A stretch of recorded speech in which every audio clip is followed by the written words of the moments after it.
Welcome to We Bought a Mic. First time on video, boys. Wow. We're here. We did it. We made it. After all this time. It only took year number 5 of the podcast for us to actually get this. We're in a new studio, and we thought, hey, maybe we should try a little bit this time. maybe these this auditory medium is not enough. Maybe people need to see us. So we're here. You might not be seeing the full thing. You might only be seeing clips, and you might not see us every week. Are you going to put this part in front of every clip that just we do? in context? Like, just so you know, we're not making any promises by doing this for you folks. It'll serve a new dimension, you know. Comedic timing can be different in the visual realm, not just auditory. We can do more. That's true. You know, we can I'm gonna do like yeah. we can do more gags. But yeah, welcome. If this is your first time, welcome. We have over almost 300 episodes. Probably over 300 at this point that you can check out. But we're opening the doors to the visual realm. So welcome. My name's Ernest. I didn't know we were rebooting the pod. I have today. a face for podcasting and a voice for silent movies. My name is Hunter. Yeah. I'm Drew, and this is gonna be like when you're wondering, oh, whatever happened to that one hit wonder band? Like, why were they just a one hit wonder? And then you Google them, and they're all ugly. Yeah. So like, we did kind of kill our chances right now. People just heard my voice and they're like, God, this guy has to be so sexy. Yeah, we had headgum knocking on the door. And we blow it. Now that you mention it, we do kind of have to reboot the pod a little bit. I think it's a soft reboot. Yeah. You know, it's like we're just gonna like recast one of our main characters who might have had like some kind of allegations against it, but we aren't going to acknowledge it. But we're gonna talk about it. If you want, I can just cut out the whole part where I introduce the show, and people will be like, "Wow, these guys are new, and they're already so good at this. What is going on?" You know, on I Ep1? really like that you are saying that, Ernest, that we're good at this. Because I think jury's still out on that. The third annual. I can't stop coughing. The third You're chugging annual that aha WBAMMYs. too fast, Drew. No free ads. No free ads. Okay. Turn it away. I don't want people to see the Apple logo. Let me turn away which beer. I just happen to be drinking a Green imported beer with a white label, huh? Yeah, imported green beer. We'll never know. Yeah, so I think that people, you know, this is a good jumping in point. Maybe jumping off for some people. It evens out. I really like to think that people who have been sending us money for the last several years, like Brian and Dane and just some of our friends, are just like, they see this new transition. They're like, I'm out. I'm done. This is, I wanted digression, not progression. We're cutting the cord on this. This is the new studio, though, so you might see it evolve a little bit each week. It might be little Easter eggs here you can find hidden in the background, and you can follow along as little things are tweaked here and there as we figure it out. But today we figured this would be a good chance to start the visual part of We Bought a Mic, because it is the third year of this new tradition that we've started called the WBAMMYs.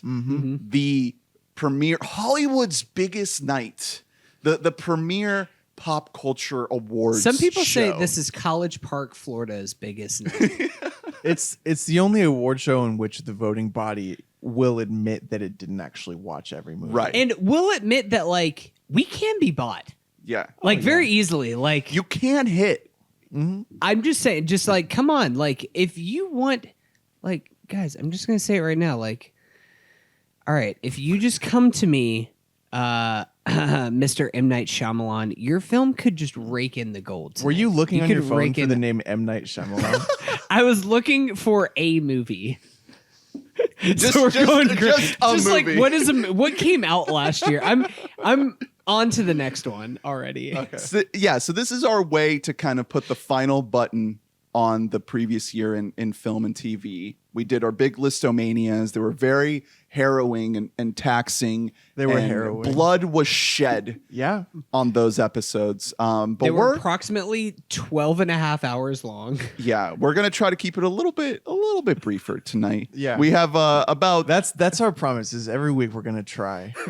well the thing is Don't keep track of whether or not we succeed. No, it's not. Don't worry relevant. about it. the thing is that unlike some awards shows out there, we don't like to revel in montages on the power of cinema. We just like to Hold crank on. out We the haven't award we haven't shows. talked about this yet, though. What if I thought that was a good idea for our visual side of things? Oh, You know what I mean? okay. What if instead of, because notably we don't give out a little, we don't give out an Oscar because that's, copyrighted and we can't do that. So we do give out our own little twist on it. It's It's a wabammy. It's a wabammy, and you get a little golden Scoot hog.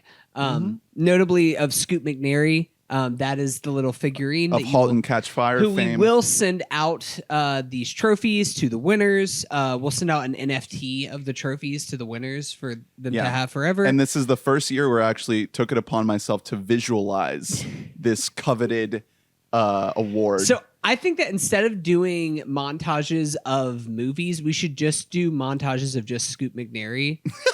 Of Scoot McNairy in cinema this year. So in this year, it'll just be his scream in Quiet Place Part 2. Yeah, him His- him acting like he's and acting like he's about to get weird with a little girl. Yeah. Like a 14-year-old. he's gonna eat her. Yeah. They're all cannibals.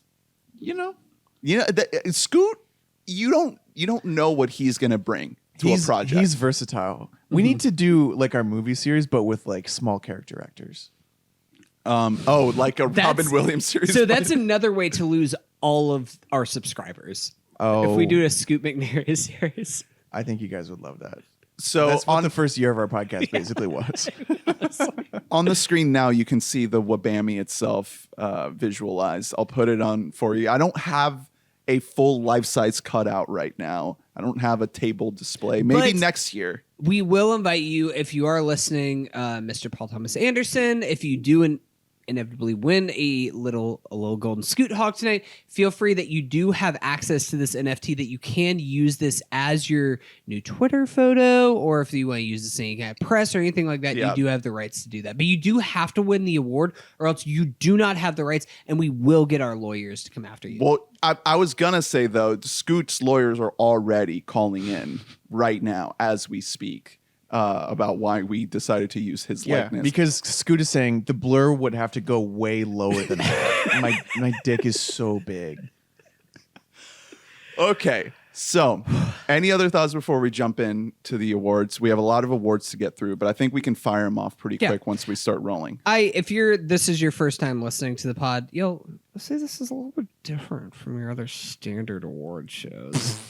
Also, the way it works, at least traditionally, correct me if I'm wrong, Ernest, but the person who selects the nominees gets a vote, and the only way that vote can be overturned is if both the other people, meaning in this year, me and Hunter, agree on one title to override that one. Mm-hmm. Yeah. Yeah. I mean, we can kind of we can play a little loose with it if we need to, but I think you both have to agree on the winner at the Okay. very least. Like, I And can't. if anything, you are the tiebreaker as the Exactly. person who proposes Yeah. the award. Also, you are welcome to nominate somebody that I don't nominate. You can throw in a nominee outside of the ones that I mentioned, and if you both submit it, then that's the winner. Absolutely. If you both agree on that, then I'm overruled. So we'll see how it goes. If we run into any bumps along the road, then we can tackle them. But this is our third one, so I feel like we got a pretty good handle on how to do these. And Yeah, I'll say. Come on. Yeah. We're fucking pros over here. right off screen, we do have about 16 boxes of Scoot trophies just still in their packaging, hermetically sealed. So we are going to need to mail all of these out to the winners. What's crazy is that you did not blur out the trophies. It's just sitting out there. When you were photoshopping that image, did you put a penis on it and then blur Then it you out? blurred afterwards. Yeah. It was a perfectly symmetrical schlong. It was beautiful. Well done. All right. So here's how we're going to do this. I wrote down about 38 categories. Okay. So I am tracking the time. If this starts to go really long, we are just going to have to go Emmys mode and just announce some of them outside of the telecast. Yeah. Okay. Yeah. Well, we should have done like a daytime WBAMMYs. Yeah. Sorry, we couldn't fit them all in. I don't know what we just made like Kumail Nanjiani or some, like him and Chris Pratt like say all the winners. So okay. So the way we're going to do this is I want Hunter, you're the lucky player. I need you to pick a number between 1 and 38 to start us off for the first category. Is this what we're going to do all night? No. That's just to start off, and then I'll go from there. Okay. Are you just gonna like this? Pick a is number. Chaotic. Jesus Christ. This is how 22. This is how they should be. Okay, 22. The first category of the night is the Leap of Faith Award. Oh God, this is such a big one to put up. This is exactly what the telecast would do. Yeah, you got to start put with something You big. got to start with best supporting actor. Yeah. Just This is a get huge the It's ball the rolling. award for the movie moment that asks the most from the audience. So Okay. this is It can also be TV. That's what I wrote down because that's what it was last year or the year before. But if you need to throw in a TV moment, I don't think I nominated any TV moments on mine. Feel free to throw any in here because I only have 3 nominees. So okay. what do you have? The nominees are every time Paolo Gucci speaks in House of Gucci, yes, played by let's Jared go. Leto. Let's fucking go. Zendaya not leaving after minute 10 Of in Malcolm and Marie. That's a great one. And Paperboy did Hiroshima in Eternals. I didn't know about that. So I do know about that, but I have not seen Eternals. However, I completely am on board with it, so therefore it doesn't win for me. So I have one word to nominate, and that is Gabriel. so that was the one. The Gabriel flip, and it is a flip. The inverse Gabriel move In Malignant. is a Man. big. It's a big ask, but it's so insanely well executed that like I didn't feel like the movie was like really asking too much of me. I was like, oh, finally, yes, let's go. Yeah, because the thing is, like, I feel like the easy answer. We aren't doing the easy answer, which I'm happy with, because I thought that you were, for one of your nominees was you go to a beach that makes you old. But that's a premise. That's different from a leap of faith. Leap of faith has to come like, I like Gabriel because that's at like that's right whenever we're rounding into the third act, and that's gonna make or break it for people. And if you buy in, then you're like, this is a masterpiece, and if it doesn't, then it falls apart. That's why I feel like the Marie one is actually pretty good, but that's too early on in the movie. Also, couples be fighting. Yeah. Right. I like Gabriel. Oh, I like Gabriel. the first Scoot Hog goes It's going to Gabriel. Gabriel. It's going to our boy Is Gabriel. this going to be that kind of night? It goes. might be. It goes Like, to it's- Gabriel. It's going to Gabriel. We are going to mail it to the abandoned giant attic. We're gonna have to smack a bitch in the head. get our mans to come out. I need to concuss Wow. this woman. This so is that Gabriel's Gabriel- first nomination and What first win. Ernie, Wow. just curious, what was your pick out of this list of nominees? I was leaning towards Paperboy did Hiroshima. So Why I've did he heard do that Hiroshima? Because he is the Eternal that gives humans the ability to technologically advance. Okay. That's his power. Okay. So but it's the like implication is that he is also still his same. Brian Tyree Henry is the same character as he is in Atlanta. No. as It's a Paperboy. different. I'm playing around. I'm joking. so like wait, does the it's movie a different character as does the movie get into him doing Hiroshima or no? Okay. So that's okay. but it is a hard pill to swallow in the middle of this movie. I mean, there's a reason that there have been so many variations of people discussing this year with the Eternals. Once you introduce that level of power, it's hard. The whole movie becomes a leap of faith because it's asking you not to think too much. Yeah. Tenet Right. style. Last year was Tenet, right? Tenet won last year, right? I don't. Because that entire movie is a leap of faith. Right.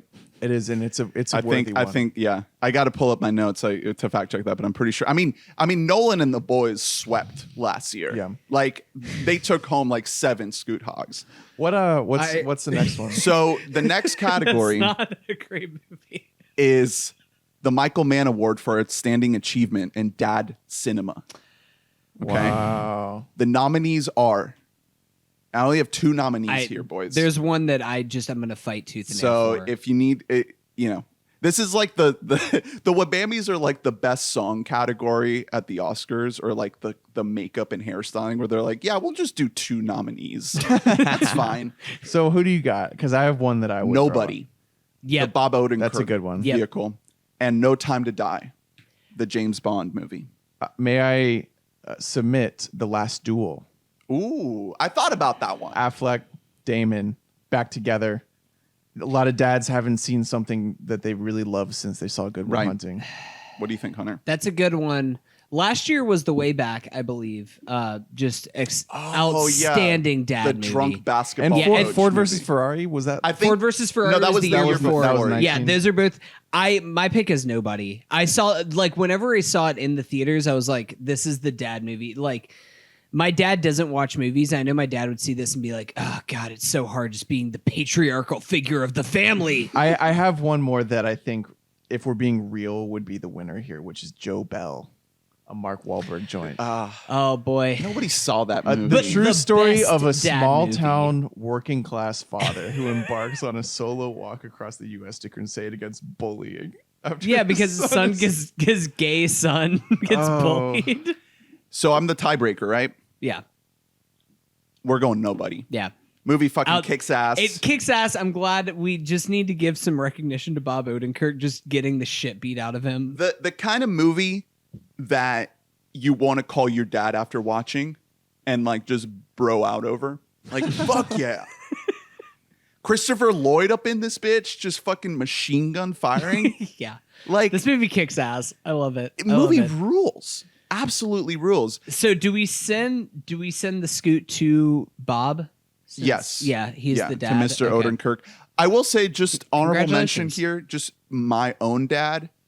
This isn't like a general dad recommend, but The Power of the Dog, he like really wanted to chat with me about that movie, and I was like, oh, I still got to see it. You Still have a got to see it. sophisticated dad. Right. That's not. But as soon as I saw it, I was like, my mind was blown. I was like, I got to call my dad and talk to him about this movie. It was so fucking good. I never would ever talk to my dad about The Power of the Dog, to be honest.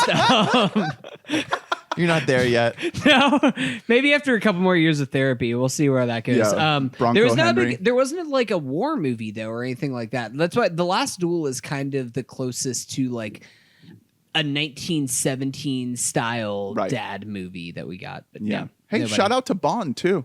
Like a consistent Yeah. down the middle dad movie. You know, For I've heard that the movie is very convoluted though. I don't know if dads can keep I don't up. know if dads are super into Daniel Craig Bond.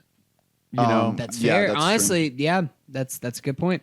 all right. Congratulations to Bob Odenkirk for your Scoot Hog. congrats on your Scoot Hog.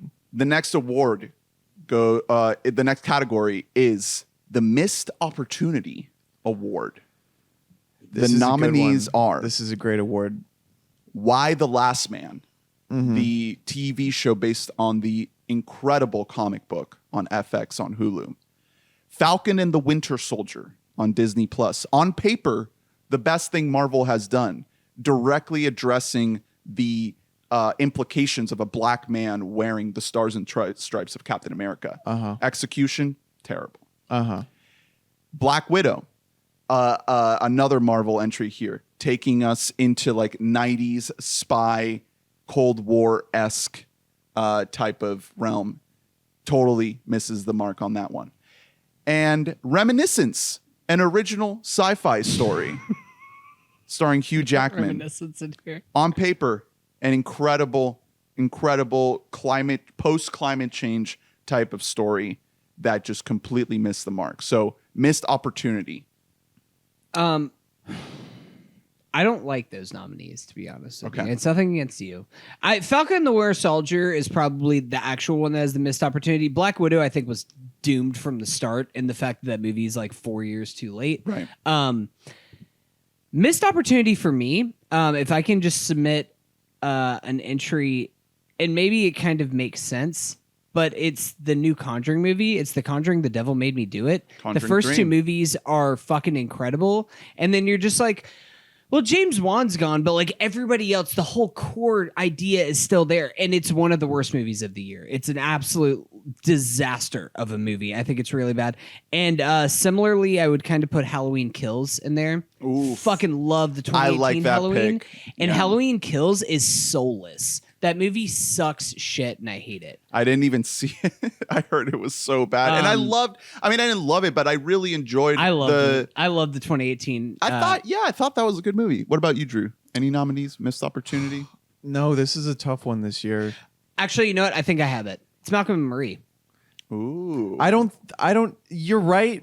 But the thing is, I think seeing what Sam Levinson's done on a show like Euphoria shows that Yeah. it's a missed opportunity. I guess Yes. that's the thing. with that quality of actors, those two quality of actors. So it goes to him because he's the one who freaked it. Yeah. Because that movie really I did not like. It was good to talk about. Had It It's was- not a great it movie. was- it at had a all. lot of potential. Yeah. It just like, oh my God, it made me not like Sam Levinson. So you agree? Malcolm and Marie? What did you say? Why the Last Man? Falcon and the Winter Soldier. Black Widow. Well, what do you think? Like, what's yours? To me, it's Why the Last Man. Yeah. Because I don't love- have the context that you do with Why the Last Man. absolutely love the comic book, and you could have made a really good show out of that. And there are little bits of it in there. No, I'll go with that because I think with Malcolm and Marie, I think the odds of something like that being really annoying are pretty high, actually. You know what I mean? Like that type of project, it's a type of project that like half the time it's going to be pretty fucking pompous. I like that it exists at all because it kept the crew employed when they had to shut down season 2 of Euphoria. Like they were like, we need something to like keep our jobs when COVID hit. Right. And they were just like, all right, we'll throw this thing together and everybody can get paid. I'll let you have Why the Last Man. Cool. I know it's All important right. to you. Let's see. Yorick Brown, the main character. I couldn't think of any of the actors. The entire cast and crew of Why the Last Man accepts on behalf. Is this a Does was- The Last Man accept it? Are you giving it to The Last Man? Yeah, Yorick Brown. Okay. That's Cool. the character. I Why? can't think of the actor's name. Barry Keoghan was supposed to play him. Hey, I like and that kid. they Love scrapped. Barry. They actually shot the pilot with him, scrapped it, and reshot it with this other guy. That's a bummer. So yeah, the show got canceled after season 1, and I'm just like, meh. All right, Tough. maybe try again in 10 years. Next category: most delightful, joyous, good time. This is an interesting category. I only have one nominee. I It's the Great British Bake Off. Old. wait. What? Oh, just like a purely. So this has to be like pure bliss. Right. So What was something that when you close here's your the thing, eyes- is that I have my pick, but you guys haven't seen the movie. So For me, what? it's The Well- Worst Person in the World. It's just like a movie of just pure joy. Like I was just smiling the whole Interesting. fucking time. But I won't put that up as a nominee because you guys haven't seen it, so you're not gonna fucking pick it. I'd say another good nominee is Licorice Pizza. That was gonna be it's Licorice Pizza or Red Rocket as far as movies that I know both of you have seen. Red Rocket. Red a Rocket was delightful, joyous. It was a delightful, joyous time for me. I'm just looking at myself in the theaters. I don't know. I'd probably give it to Licorice Pizza. Yeah. Sure. I mean, I like it.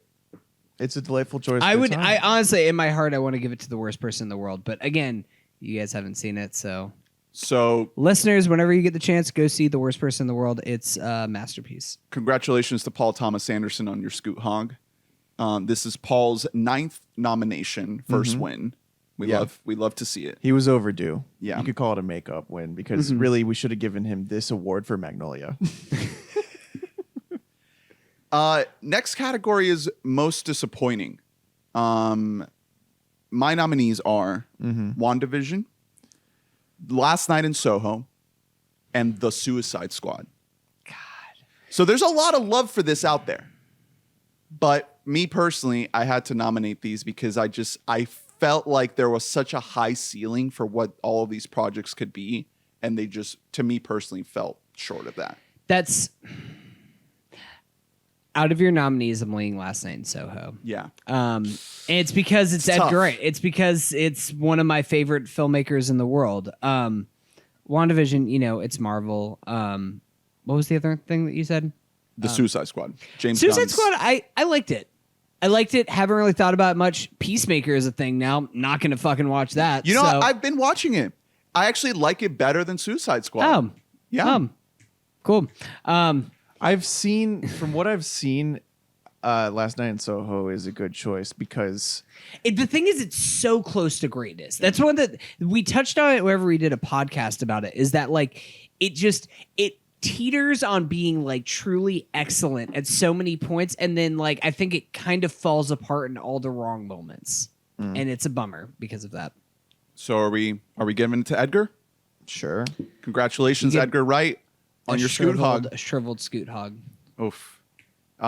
I mean, it's better than no Scoot Hog. It is, yeah. You know, Edgar, like, come on the show, kidding. hang out, no offense. I like the movie. I will say I do want to revisit. Because it might age better. It was just a disappointment at the time, but a lot of Exactly. Edgar Wright movies age. He was better trying with the something repeat different, viewings. which I appreciate. Oh, guys, we forgot a big one for Dad Cinema. Which one? Finch. Oh, that is a Oh good my one. God, Didn't cool. see it. Of course That's not. why I didn't know. Of course we didn't see it. But Dude, Tom Hanks is Finch. That's such a dad movie. Oh, Tom man. Man, Tom Hanks honestly, is a should robot. we like run to Bob's house and take his Scoot Hog away from him, give it to Tom Hanks No, instead? do not. That might be I the don't know. only Scoot Hog. More you get. dads saw Finch. Finch is really, that's the real winner for Dad Cinema.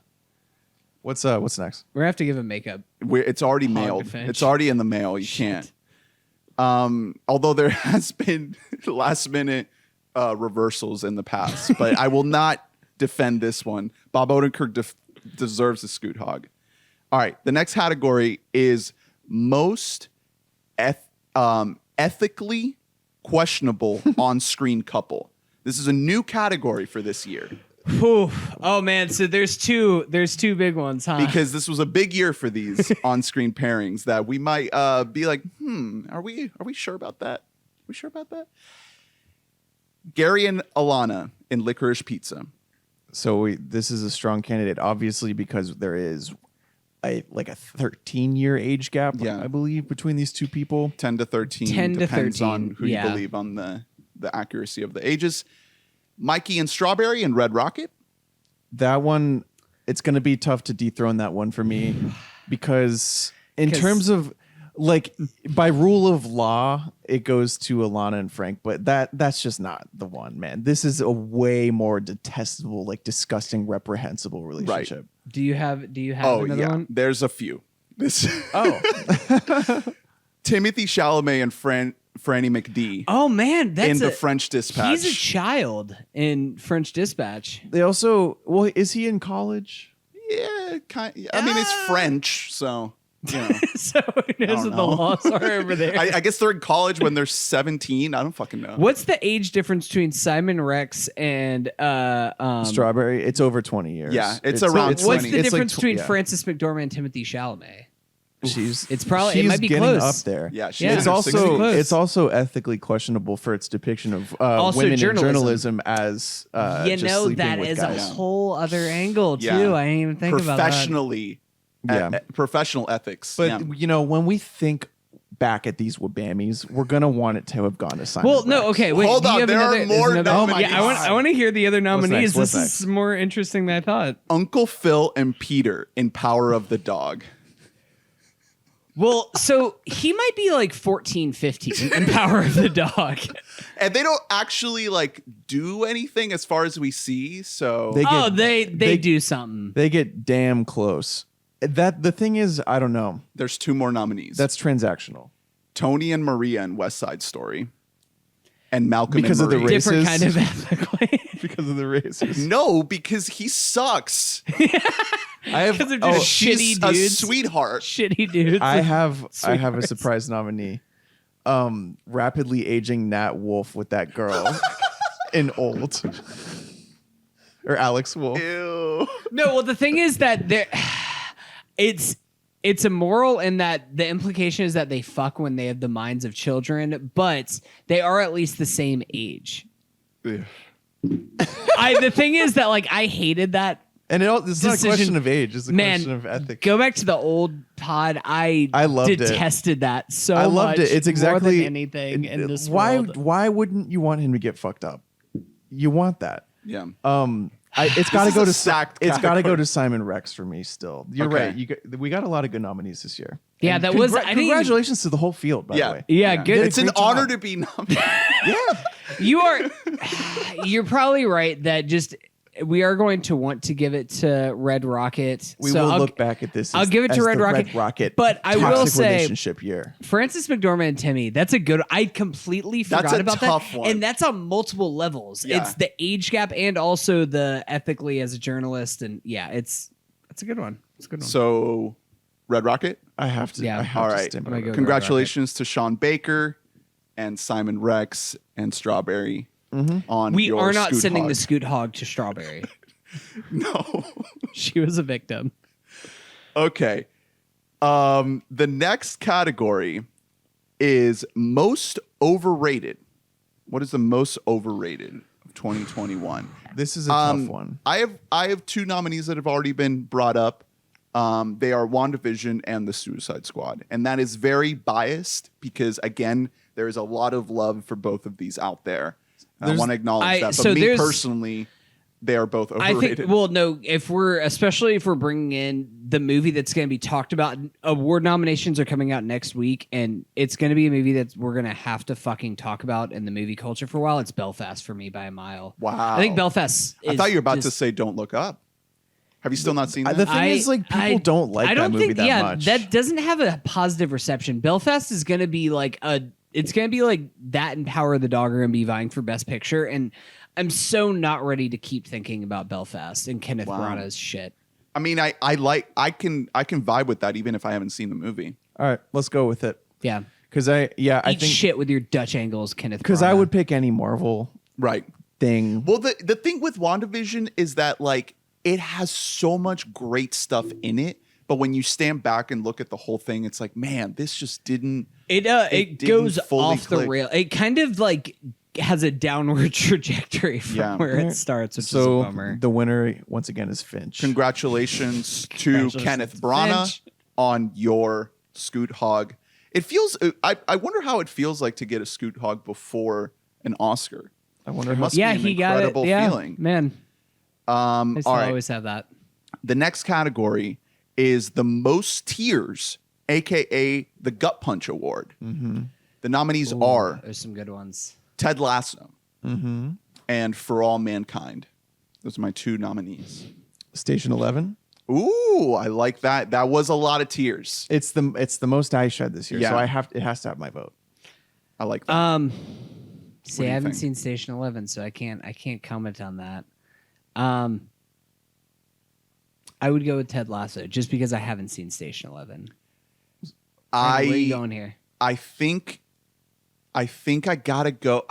It's tough for me because like Ted Lasso made me cry like every episode, but Station 11 made me cry harder. It was more of a gut punch in the end. It makes you cry. Yeah, and it is like a pure gut punch. Yeah, I gotta go Station 11. That finale, dude, You'll agree, Hunter. Oh my god! I'll get around to dude. it in the next like 7 to 10 years.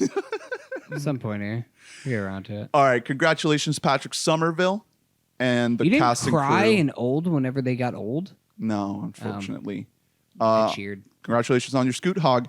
The next category is the most underrated performance of the year. What is the most underrated performance? The nominees are, again, I'm keeping it short here, leaving it very open. Rebecca Ferguson in Dune and Winston Duke in 9 Days. Most underrated performance. Can I I throw would out a call couple of- Rebecca Ferguson and Dune understated, not Okay. underrated. Yes, that's well said. I want to throw out a nominee, Dev Patel in The Green Knight. I think that The Green Knight, because of how well directed it is, it often gets lost how good Dev Patel is in that movie, and Dev Patel plays that character about as well as you possibly can. I like them. You could give it to like half the cast of fucking Licorice Pizza, Alana Haim, and really For underrated, really? Cooper Hoffman. I think is underrated. Nobody gives a shit about Cooper Hoffman. Okay. Really. It's more the discussion surrounding them and their performances is like, wow, it's incredible that they're not actors. Yeah, and I when you think could- that's very dismissive of Yeah. us. Like Cooper Hoffman has fucking charisma. That's not something that you can train. Where do we want to go here?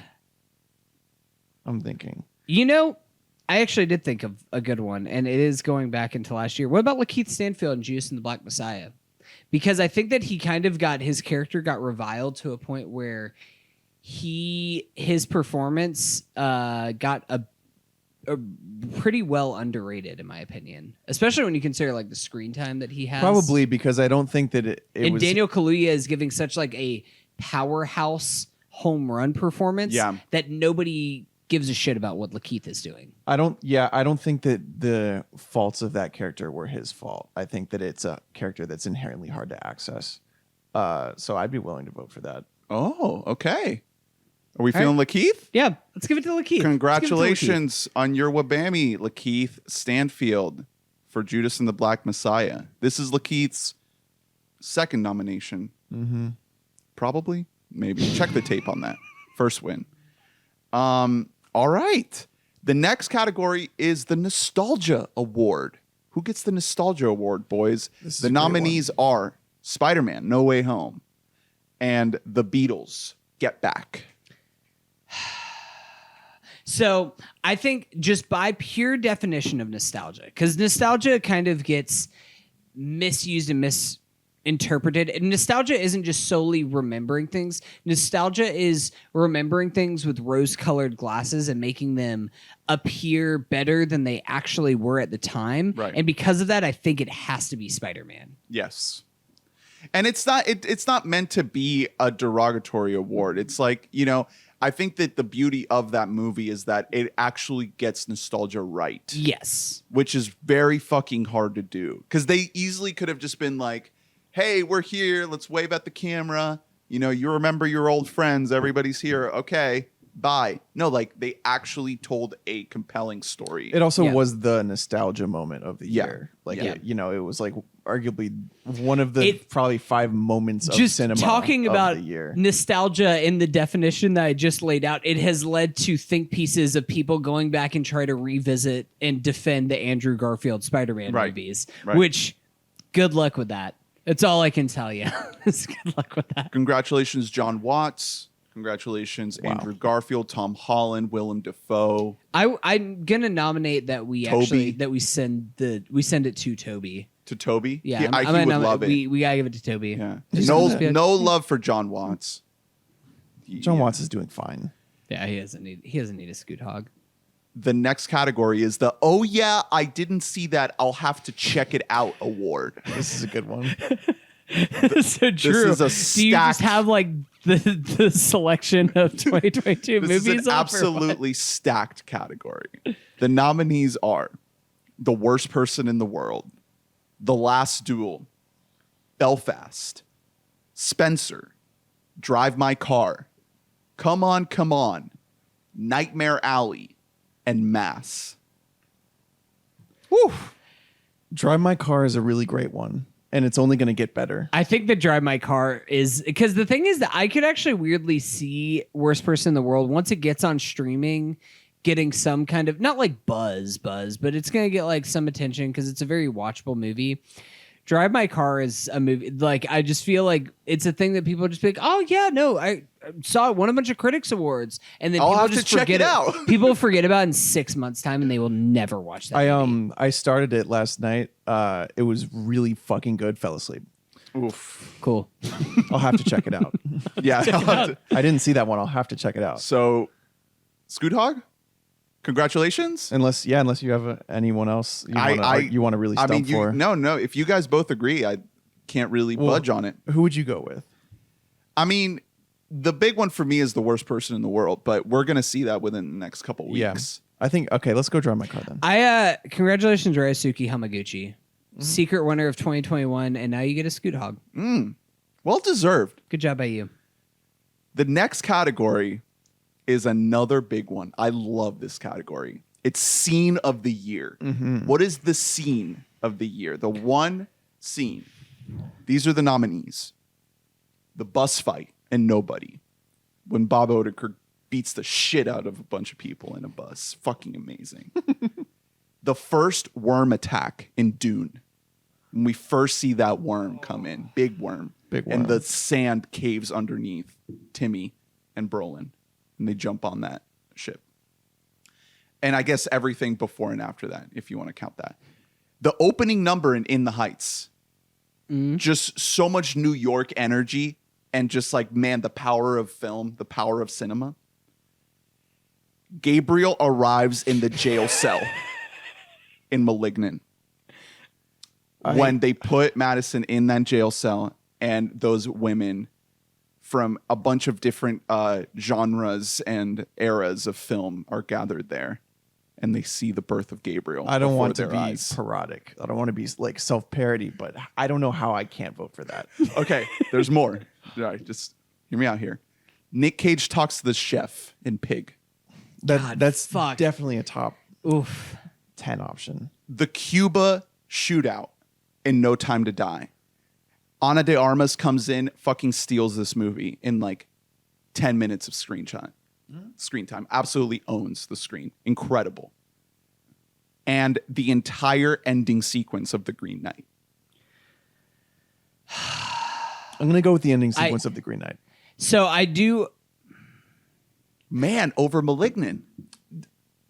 God, Interesting. dude. Well, I do want to. So let me ask, if this is too extended, then I understand.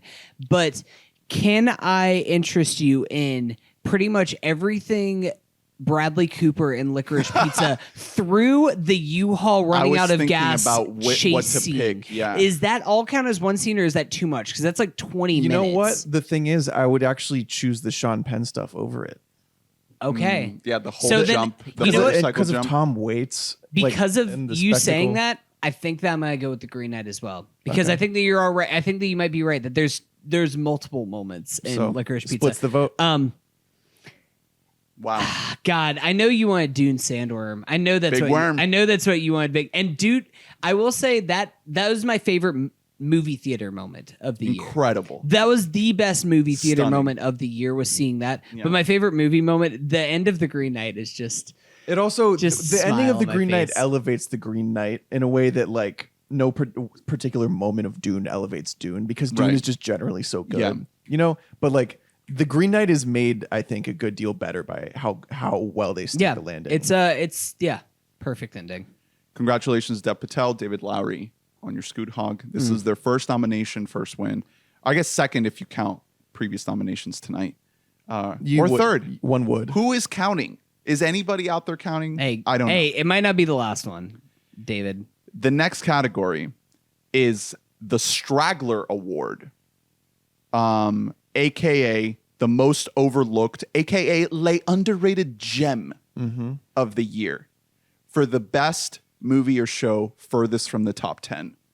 Okay?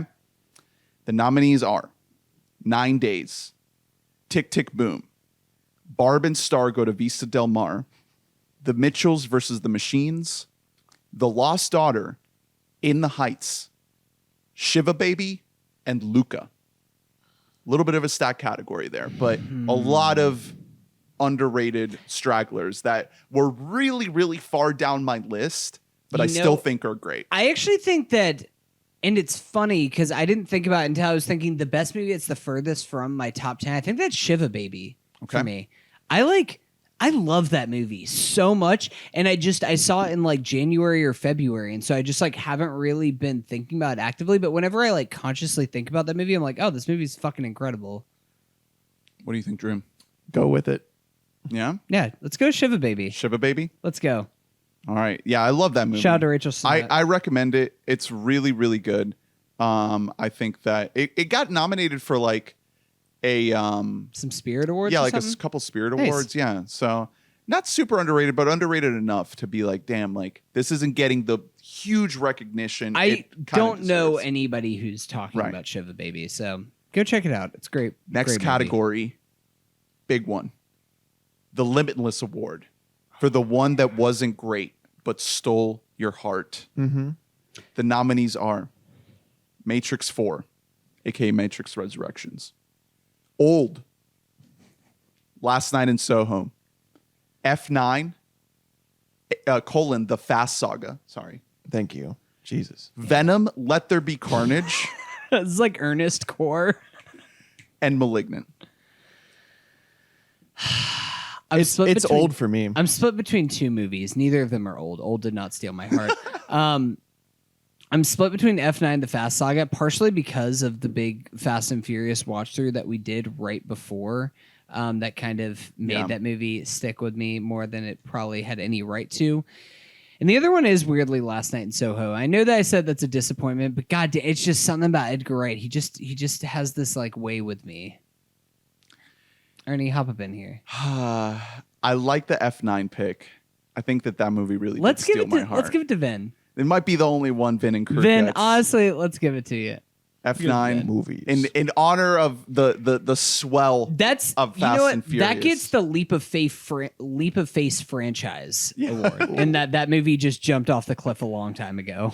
It felt great in the moment. Just the idea of like It was the we caught movies. it in that The moment right movies. before the Delta variant where it was like, oh my God, the movies, we're back. And it felt amazing. So congratulations on your Wabammy, Vin and crew. Familia. The next category is the Who Asked for This award. Who asked for this? I only have two nominees, Tom and Jerry and Malcolm and Marie. Nope, I have one, and I think this is it's Space Jam: A New Legacy. Literally, people have been saying for years, if you make a new Space Jam, it's going to be bad. And LeBron James is like, I have so much money and power, I'm just going to do this anyways. And it was the worst movie of the year and one of the most culturally depraved movies I've ever seen in my life. Ever. I Yeah. will say, like, some people did ask for it. There were people online like, yo, they should bring back freaking Space Jam, dude. There are a lot of stupid people out there. Well, okay, well then here, how about this one? There was a new Cinderella movie made by Kay Cannon, Cannon this year, starring Camilla Cabello. This is a great number. You know what? This is, I think, actually, nobody asked literally for that. no one asked for this. I'll go with that. All right. Congratulations. Go to Kay Cannon. Please make just fucking something else. Kay, you made Blockers. Blockers was a good movie. Please stop. Stop working with Camilla Cabello. She's a garbage human being. All right, boys. We have a big award right now. Wait a minute. I'm sorry. What? Jungle Cruise. Hey, man, there's Disney heads out there that are like, God. I think that Disney, there's always going to be people who asked for We just gave Cinderella. No, But Cinderella. It's not Disney. That's Oh, no, the you're thing. right. It was an Amazon Prime movie, a Prime original feature. Okay, so what's the next one? It's a big one. All right, the next award is Winner of the Year. Wait, are we doing this now? Oh my God! Yeah, this is a Steven Soderbergh produced Jesus.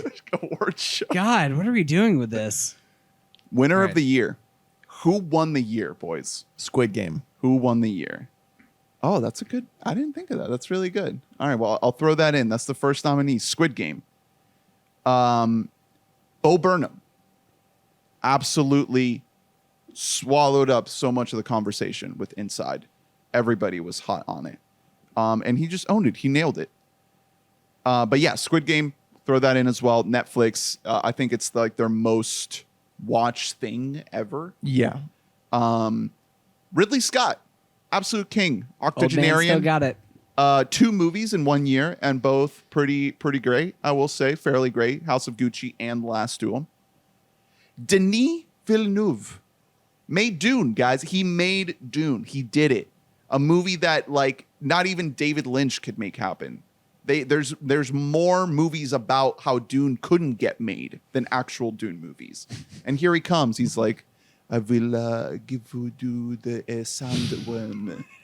It's a big worm. I thought about it my whole life. Mm-hmm. That's actually pretty good. That's a pretty good Denis. I can tell you've been listening to a lot of interviews with Denis.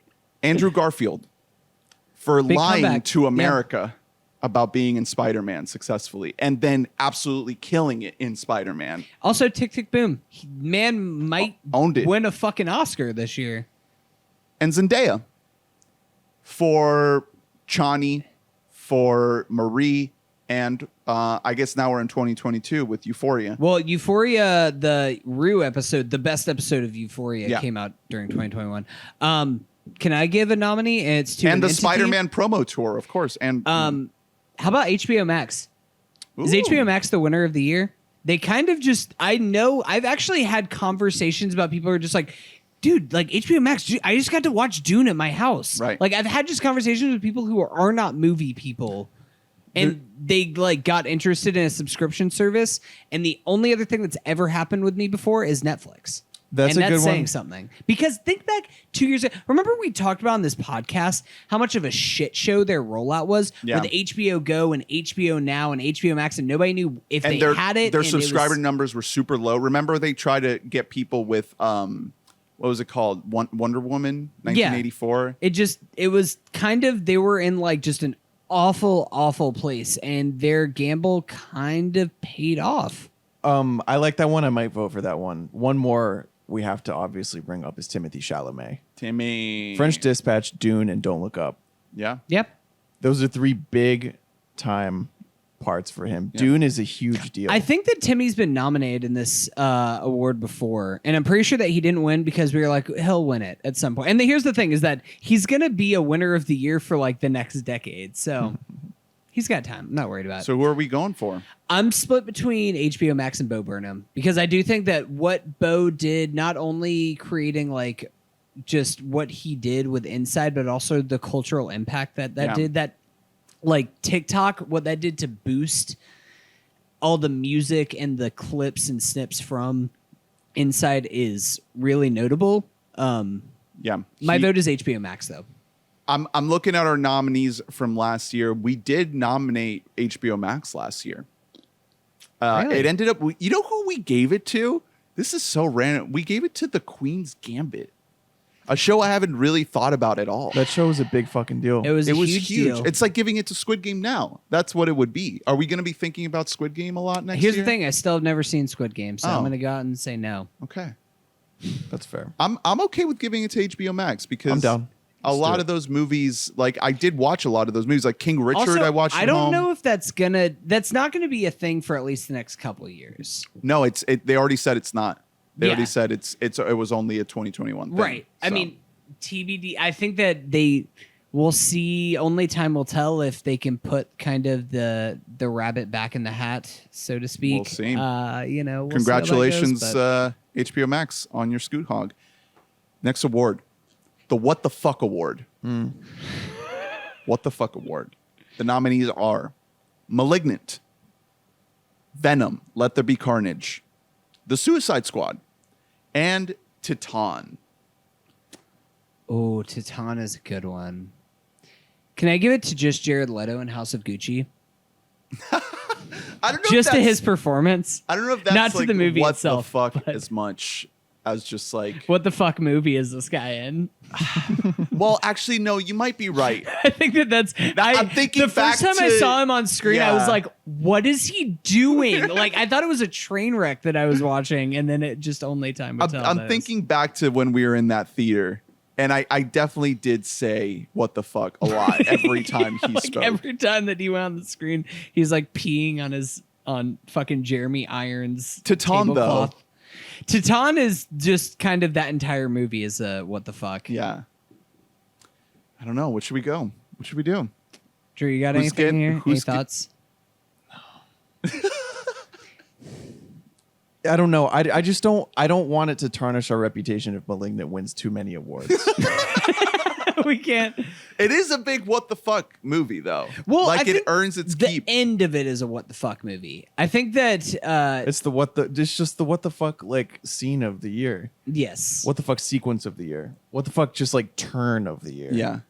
I will say Suicide Squad, though, like there's some imagery in that movie that is very upsetting.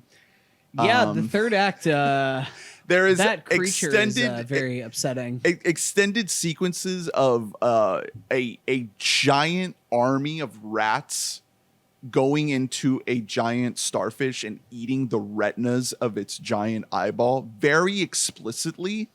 Also, another shot of like a piece of glass being stabbed into a beating heart, and the camera like takes you inside of it. I was like, is this necessary? You were like, what the fuck? Oh, dude, what the fuck? What? No, wait. Can we get this? Can we name this in honor of the guy in Red Rocket who says, "What the fuck"?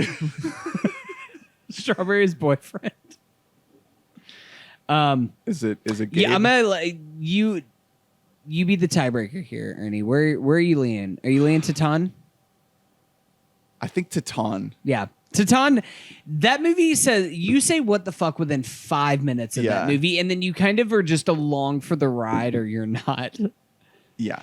The more and more time goes on, the fact that movie won the Palme d'Or is going to become insane. Like it already is insane, and just like at like 20 years from now, people are going to be like, "Is she like that movie? What?" I don't even want to spoil anything that happens in that movie, but It's, check it out if you have the stomach for it. What was your Letterboxd review?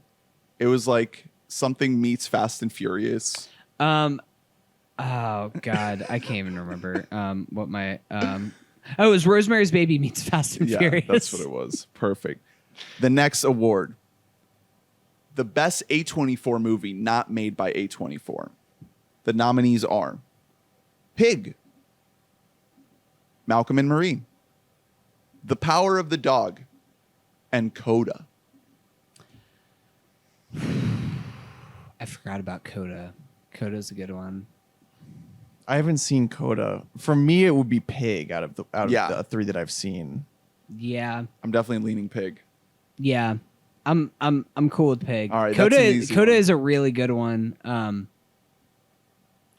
that's a good one. Power of the Dog seems that's like a newer A24 Yeah, movie. That's big like stars. like Minari was Yeah. kind of in that same vein. Well, congratulations, Nick Cage, on Wow. your giant scoot hog. It's in the mail. I don't know if we have to mail it to the cabin in remote Oregon or if Alex Wolf will pick it up at a P.O. box. Yeah. In We did skip Portland. over that scene, the scene of him in the restaurant earlier, but that is one of the scenes of the year. Yeah, for sure. Absolutely. All right.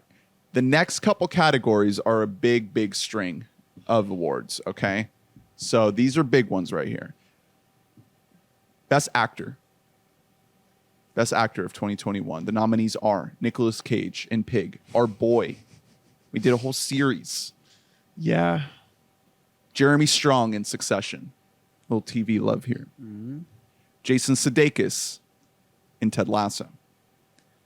Hamish Linklater in Midnight Mass. And Willem Dafoe in Spider-Man No Way Home. Oh man, you put Hamish in there to really throw me in a loop. I mean, just gotta throw out a couple nominees here. Simon Rex and Red Rocket. Ooh, Yeah, I was yes, gonna say it of if you course. weren't gonna say it. He's so good. I do want to mention his name here because I don't want this movie to go completely ignored just in the nominees. He won't be my winner here, but Oscar Isaac in The Card Counter. Just brooding Oscar Isaac is the best. But my pick is Simon Rex and Red Rocket. That is just an iconic performance. Is it unanimous? Yeah, I need him to win this award. I also want to shout out Benedict for Power of the Dog. Yeah. Yes. It's a really like that's an Oscar worthy performance. I'll be happy if he wins it. I honestly, I think I mentioned this when we did our list, but I think it might be his best performance. It's easily the best one I've seen. Yeah. Oh, wow. Yeah. All right. Congratulations, Simon Rex, on your Scoot Hog. I'm sorry it's not as big as your own as depicted in the film. Unfortunately. You know, Ain't no match in that bad boy. Yeah. All right. Simon Rex. Wow. Red Rocket. Red Give him Rocket. a couple awards. Look at that. Next category, Best Actress. The nominees are Kristen Stewart in Spencer, Alana Haim in Licorice Pizza, Rebecca Ferguson in Dune, Kate Winslet in Mayor of Easttown, Annie Murphy in Kevin Can Flirp Himself, honestly a great performance. She flips back and forth between these two completely different shows seamlessly. And Jodie Comer in The Last Duel. The problem is that the winner you guys haven't seen. It's Renata Rensiv in The Worst Person in the World. That's that's my favorite performance, male or female, in any movie this year, and one of the best in the last few years. Well, how do we decide then? I don't know. I'm putting my flag down and saying that my flag plan is that it's Renata Rensiv. I know you guys haven't seen this movie, so it's not fair for you to award something that you have not seen, but I just want to be on the right side of history. I don't know. What do you say to that? I mean, I really like Alana Haim. Me I think too. that's a really good one to land on. That's a good middle ground, I think. Can we Yes. give it to Alana? I'm down with that. I'm cool. I'm more than happy to give it to Alana. I also love want to Alana. shout out Mackenzie Davis in Station 11. And Yes. even more than her, the little girl who plays the same character as her younger. God, that whole cast, man. Yeah. Oh, Matilda Lawler. This little girl, I'm not joking when I say she's like toe to toe with any performance I've seen this year. also Danielle Deadweiler as Miranda, just absolutely fucking on fire. Quiet, like tragic performance. Oh my God. God, I love that show. All right. Congratulations, Alana Haim, on your WBAMMY for your work in Licorice Pizza. We'd love to see it. Next category is Best Music. Okay. So we're going to have Best Needle Drops in a second, but this is Best Original Music. Okay. There's only one nominee. The nominees are Dune, Hans Zimmer, our boy, creating the soundscape of Arrakis and Caladan. Making up instruments. Yeah. Creating Inside. instruments. Bo Oh, Burnham fuck. Inside for the entire thing on his own, the entire musical experience of Inside. Squid Game, that little eerie little song was a big deal on TikTok for what it's worth. And The Power of the Dog, our boy, Really good. Great score. Johnny Greenwood. I have one more. The White Lotus. Yes. Killer. That's a Yeah, we great one. talked about it on their best TV episode. That score is incredible. I get that song stuck in my head still. It's That's so so good.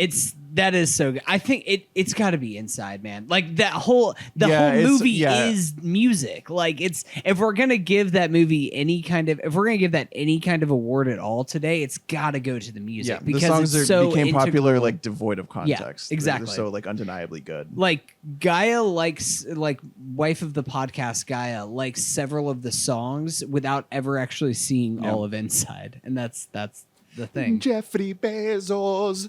She mostly just likes it just for its like themes about like positivity and capitalism and late stage capitalism and Yeah, I wholeheartedly agree. Best music, and even I don't remember if we mentioned this during the best movies episode, but even all of the non-music stuff still fits alongside the music, like all of the send-ups of the like when he makes fun of the Twitch streamer and the React guy. No, the React guy who's then reacting to the reaction, and that's oh and man. The corporate brand consultant guy.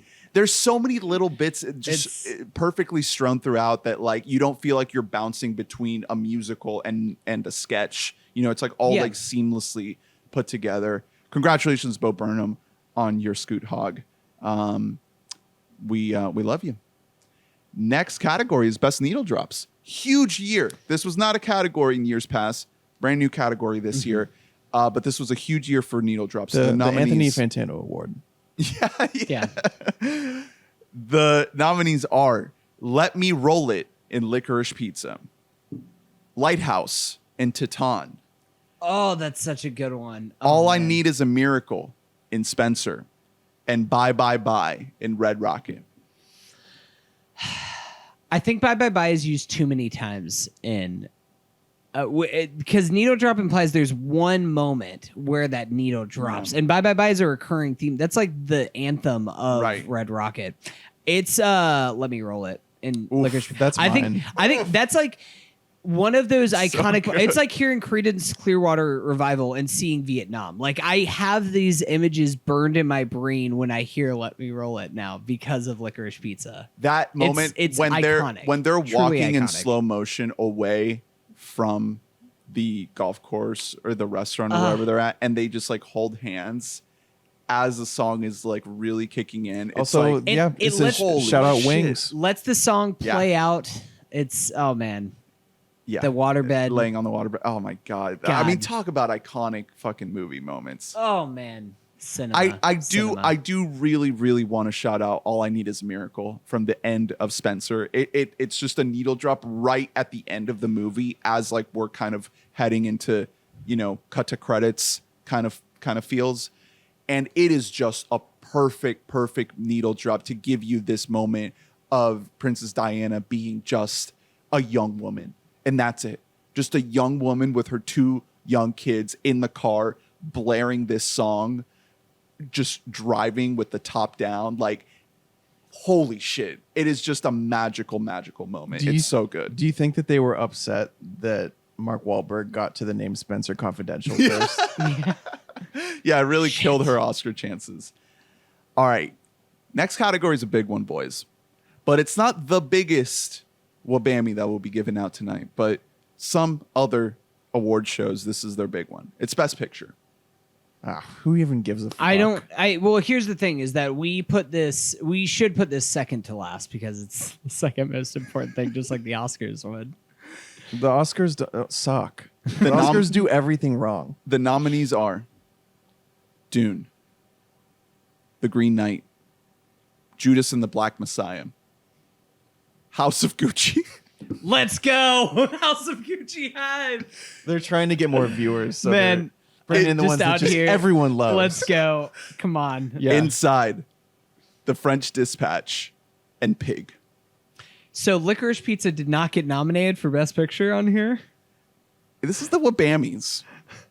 For our, the thing is that I'm pretty sure that 2 of the 3 of us had Licorice Pizza as our number It one was in movie fact of the year. my number 1 movie of the year. I I may have written these nominees before I saw both that and Red Rocket. I would have I to did not hand- update the Google Doc. I'd have to hand this one to Licorice Pizza. It's the best picture that I saw. Yeah, I mean that's my Best Picture. yeah. That's my number 1 movie of the year. Is congratulations, feel- Licorice Pizza. Yeah, we'd be congratulations, remiss. PTA. Best Picture. Next category, Best Screenplay. I guess we can throw PTA in this one as well. Yeah, we can. Might as well. The other nominees are Pig, Shiva Baby, The Green Knight, and Malignant. Man, dude, Malignant's getting so much more love than I was expecting it. But Best couple other screenplay. nominees: Power of the Dog. Yeah. Screenplay is pretty immaculate in Power of the Dog. I would nominate Station 11. Ooh. Because- yeah, adapted for sure. Yeah. If we're doing the cats together. Yeah. Well, I would actually, I mean, going to TV, I'd say White Lotus too, because the degree of difficulty to have interweaving plot lines and have them actually work together is insane. That's why I think you would give it to Station 11. Dude, you don't even know. It is wild how they do it. They're jumping between these different timelines that are like 20 years apart from each other. Five of the episodes in the season are the best movies I saw last year because they float pretty freely of plot. It's crazy how well they did it. It's like they took so many of the best parts of the leftovers. Yes. And put them all together. And make it all click in the end. So you feel like when you were heading down these paths that didn't have anything to do with anything, it all just I completely ties back. I think I would honestly give it to Station 11. All right. I got to go with you on that. Overruled. You'll Dude, it's- give it like 27, 28 years, and then I'll finally watch Station 11. Congratulations to the writer's room of Station 11 on your WBAMMY. The next category is Best Theatrical Experience. So we had a few of these. This was the back to the movies year after like a 2020 that was very sporadic with just a couple things here and there. And this felt like, it was a time to kind of lean into the magic of the theatrical experience. I mean, in that, you know, because theatrical is like a group award. Yeah. It's an award for like the group vibe. There's a clear winner here, right? The nominees are Nobody. That was great. Back to the we're back in cinemas. It was very energetic. Yeah. Shout out to Harry who went with us. Dune. The Green Knight. House of Gucci. Man. F9, The Fast Saga. Old. No Time to Die. And Quiet Place Part 2. But the theater moment of the year was in Spider-Man. Oh, that's right. Oh, okay. So we aren't doing. I mean, you can interpret the award however you may, but No, that's that fair. was. I mean, that movie is still like making stupid amounts of money. So you're probably. Here's the thing. I had my back to the movie moment with Dune. Yeah. Dune was that movie for me where I mean, F9 and Green Knight were both like great experiences. We saw those movies together in the theaters and that was great. But Dune had like the sandworm moment in Dune was the first time I was like, oh, thank God I'm not watching this movie on my fucking TV. It would be at an home. entirely Like, different thank God I'm experience. just like out in a big cinema seeing this on a giant fucking screen. So Big Worm. Let's do it. Shia LaBeouf. Praise. I mean, I haven't you're right. I haven't even seen Spider-Man. I'm just saying, like, the only movie that had clips going viral of theaters having a moment it was Spider-Man. was Spider-Man. I don't know, man. You're right, I it's was two having a different- moment at that worm. It's though. kind of eyes of the beholder on how you want to interpret this award, because I think as far as like visually a cinema experience, it was Dune, but you are right. The whole communal experience, it's got to be Spider-Man. I mean, it sounds like it's going to Dune, though. I'm down to give it to I'll Dune. give it to Dune. I've seen Dune. Spider-Man got one. Congratulations to Dune, Denis and crew. Timmy, you deserve this. Shout out to Duncan, Idaho. Yeah. Back to the movies. Good for you, Jason. Next category is Best Television Episode. What is the best single episode of television of 2021? The nominees are How To with John Wilson, Season 2, Episode 5, which is the Avatar Yeah. fan club society episode, which is also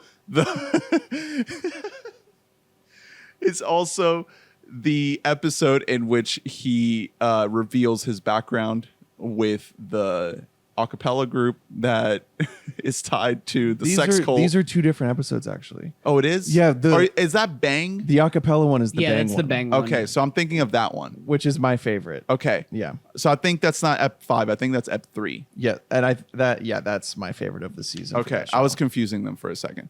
I think you should leave Season 2, Episode 2, Yes. Yep. That's which has Never seen a- Sloppy Steaks. It ends with Sloppy Steaks. ends with sloppy steaks. We have Dan flashes. Yeah. We start Bob with Odenkirk. getting tied to the Charlie Brown float. Thanksgiving Day Parade. Yeah. It's Bob Odenkirk in the diner. Yeah. It's going to be tough to beat that one. Succession Season 3, Episode 9, the finale. Just an absolutely stunning hour of television. Just gripping, thrilling, hilarious, everything. Just the show at its peak. Just wowing us. Midnight Mass, Episode 7. Oh, the penultimate. Yeah. Is it the penultimate? The one where they're locked in the church. Yeah. That's and the, all hell yeah. breaks loose. No, that's the most claustrophobic I've like ever felt. when while you watching see anything. the quote unquote angel appear behind in full church garb. shit rocks. That was cool. Shit rocks. Invincible Episode 8, where he gets his shit absolutely rocked by his own father and just genocide one, yeah. all over the city. And Squid Game, Episode 6, The Marbles. The Marble Game. Just absolutely heartbreaking. The peak of that show right before it kind of dips a little bit. I have to go. I think you should leave. Yeah, I just tell people whenever I'm recommending I think you should leave to people, I say put on season 2, episode 2, because I think that it's the greatest like stretch of sketch comedy that I've ever seen in my entire life. Yeah. It's just episode. a perfect episode. I also need to make sure we've already talked about this show enough, but I got to shout out Station 11, which know. has multiple. That would be like the winner in any other year for me because it has a lot of episodes that are the best episodes. I will say the one that I would probably nominate for this is episode 5, which is when we get the whole airport terminal society. That shit is unbelievable. Because that's when I realized this show was special. That's the one where, and I know episode 3 is amazing, which is the Miranda stuck in that's the other biggest hotel standout for me, which is amazing. But the airport terminal is like, oh my God, this is an all-time show right now. Like this is rocking it. It's unreal what they accomplished in that one episode. It's so fucking special. Congratulations to Tim Robinson and crew on your WBAMMY for I Think You Should Leave. Zach Kanan, John Solomon. Next category, biggest surprise. What is the biggest surprise of the year? The nominees are For All Mankind, Bo Burnham, Inside, House of Gucci, Nobody, Loki, big surprise. Didn't know it was going to be as good as it was. Yeah. And Station 11. I have another nominee I want to say, and it's because we have done some shit talking in the last couple of years, saying that this man's washed, saying this man doesn't have an eye for cinema. And for me, it's kind of West Side Story. To be honest, I didn't think Steven could do it. I didn't think Doubted that he him. had it. I openly was not very excited for this movie because I think that the original West Side Story like isn't that great. I think it's pretty overrated in the grand scheme of musicals. And aside from the masterpiece that is Ready Player One a few years ago, Steven's been on a bit of a cold streak for the last like 10, 20 years, really. It hasn't been great for him if you not a like big really Post look head? into. No, the Post lives in no one's head. Lives in my head. What the last great movie? We're going back to like Lincoln Warhorse era, so like we're getting Lincoln, close on 10 years now. West Side Story was a massive surprise for me. Bo Burnham, I wasn't surprised by him. Bo Burnham's a genius. I'm not surprised by that. I was surprised that it was happening. House of Gucci, I wasn't surprised for because that movie, I was like, this movie's gonna be my shit. I'm ready for House of Gucci, and I got exactly what I wanted. If we're doing surprise in terms of better than I thought, it's honestly Dune. Because I didn't even loving our mans, all of our homies in the movie involved with it. I didn't think that he'd be able to pull it off. Right. And he did. And that's a big surprise. I don't think it should win though. Station 11 obviously is just like in terms of that's like an unawareness. Kind of just came out of but nowhere. then once you find out who's making it, you're like, yeah, it makes sense that this is good. Yeah. Patrick Somerville is great. You know. Yeah. So what are we feeling? I'm voting for Steven. I like that. I was surprised by it. I like that. I am a little taken aback that you were doubting him. Well, here's the thing. I wasn't doubting Jared Leto as Paolo Gucci. There's nothing to doubt there. What would you give it to?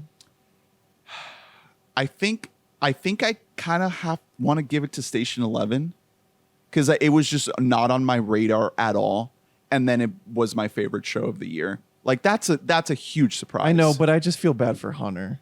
We're just leaving him out of these.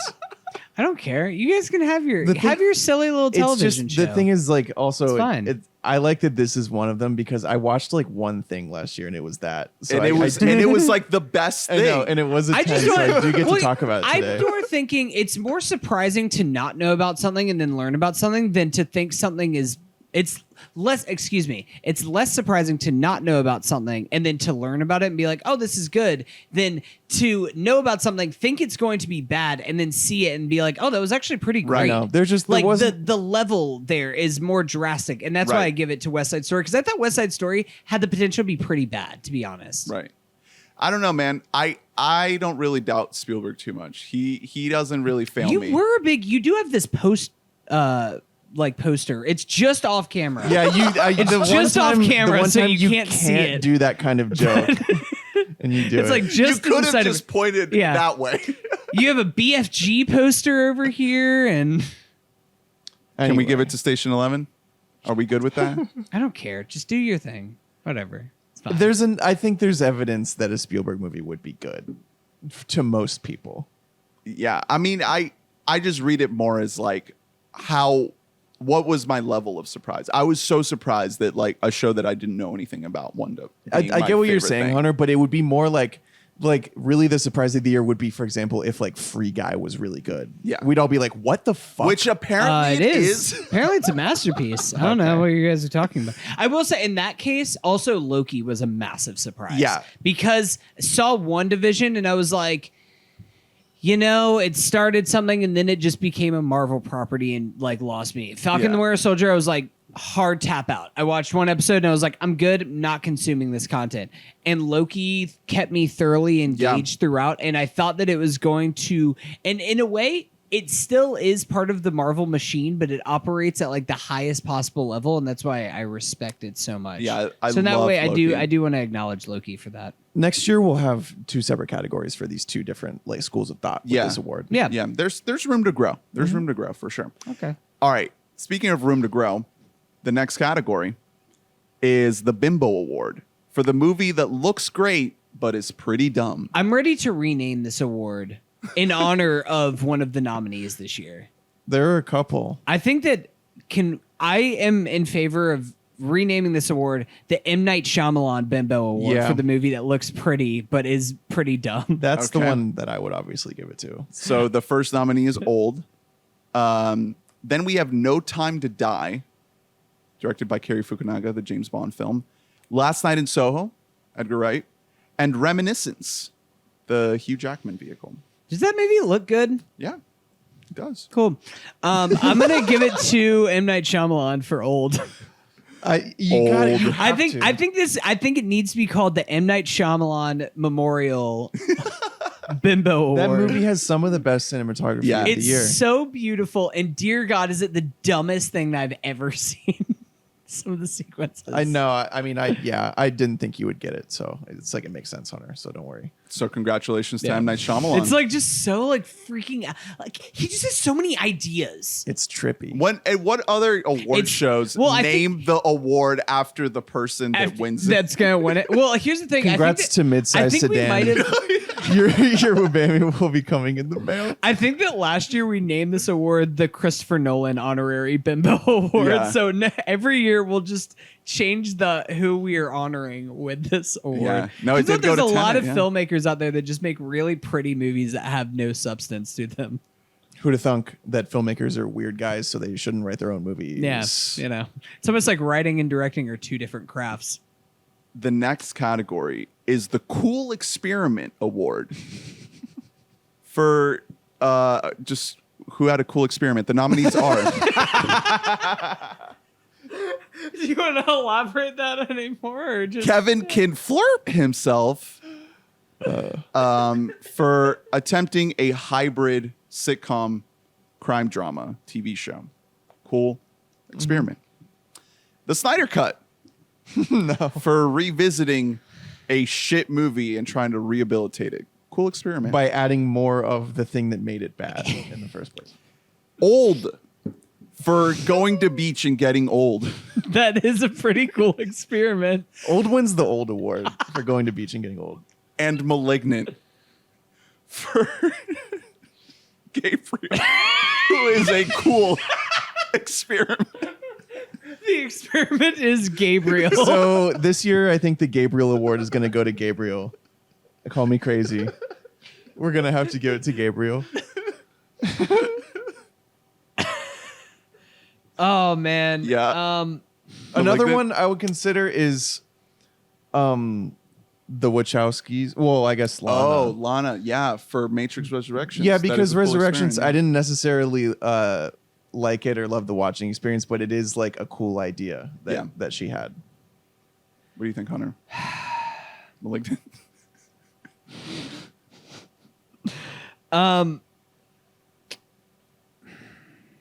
You know what?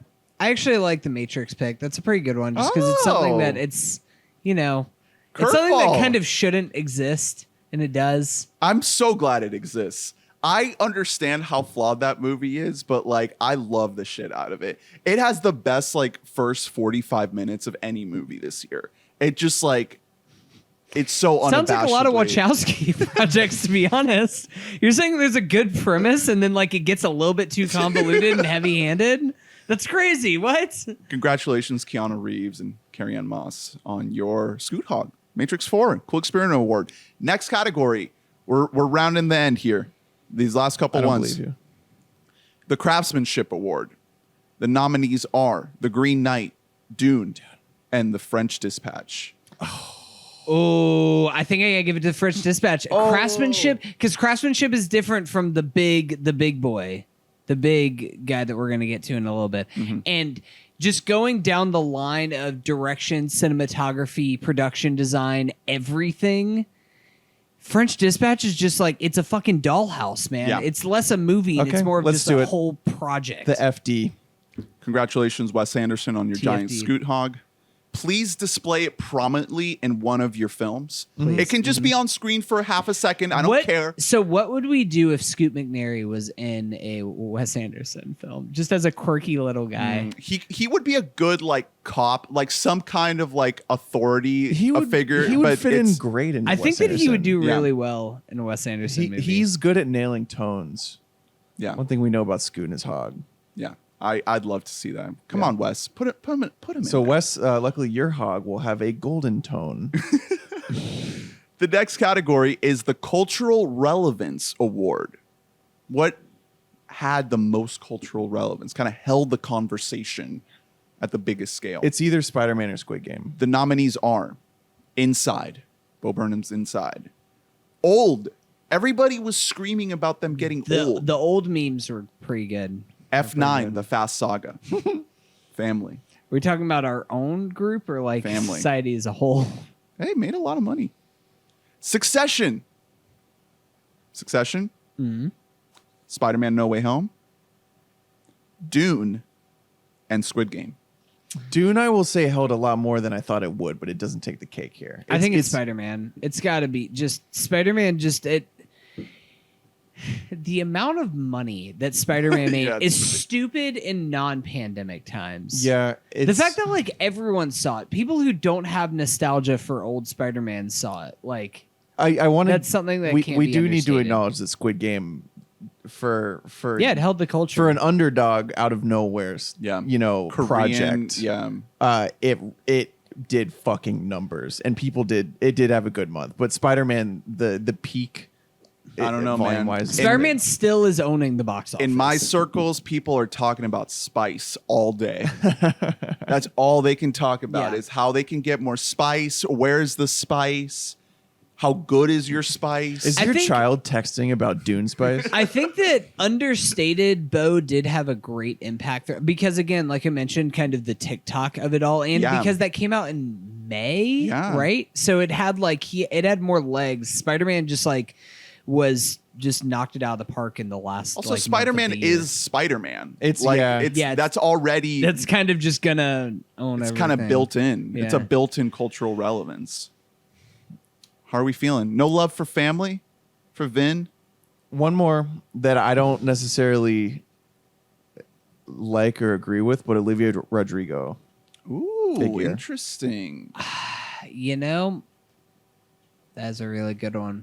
I didn't even think about like musicians, but Lil Nas X.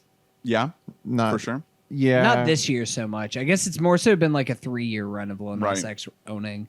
I don't know, Ernie, where are you leaning on this? Where are you leaning?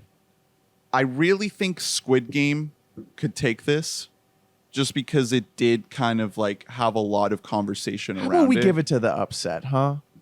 How about we give it to Squid Game? Let's give it to Squid Game. Sure. Let's give Squid Game an award.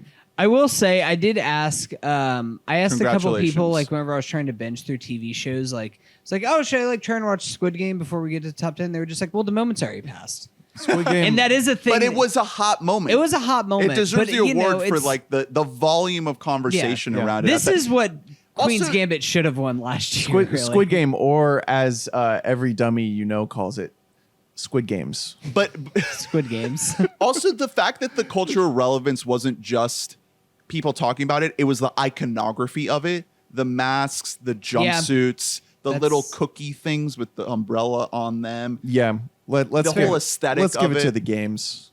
Congrats to Squid Games for your scoot off. Squid Games. All right, big award. The Denzel Washington Award for performance oozing with movie star quality. The nominees are Denzel Washington in The Tragedy of Macbeth, Now that's an underdog outsider pick right there. Dev Patel in The Green Knight, Jason Momoa in Dune, Lady Gaga in House of Gucci, Ooh. and Gabriel in Malignant.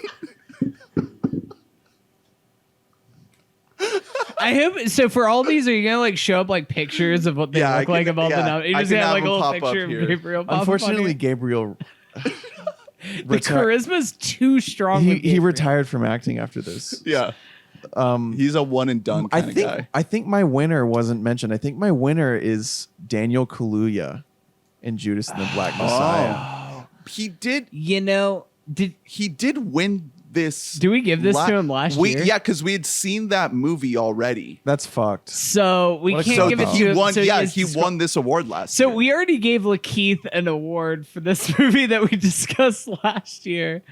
It's fine. Don't even worry. I mean, about it. Don't check Momoa the is tape. pretty great. It's interesting that he's not the star of the Right. movie. That I he's will such a say- it movie is star. oozing them. He It's- is oozing. For me, you're it's here kind of- for your Gaga. Any Gaga love over here? Huh? No, I'm here for Jared Leto. It's just charismatic. If I was gonna say one thing about that man's face, Jesus it's charismatic. My name is Apollo de Gucci. No, I think that it's for me. I'm leaning Dev Patel in The Green Knight Okay. because I think that he's got that charisma. Different kind of charisma.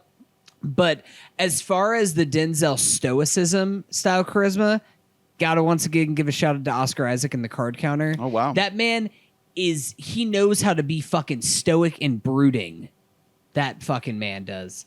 I love Dev Patel though. Just think back to like the first 15 minutes of Dev Patel in Green Knight where he's like chasing around a little hussy in medieval Yeah. times. And you're just Yeah. like, Dev Patel He chasing just me around. looks fucking cool in that Oof. movie.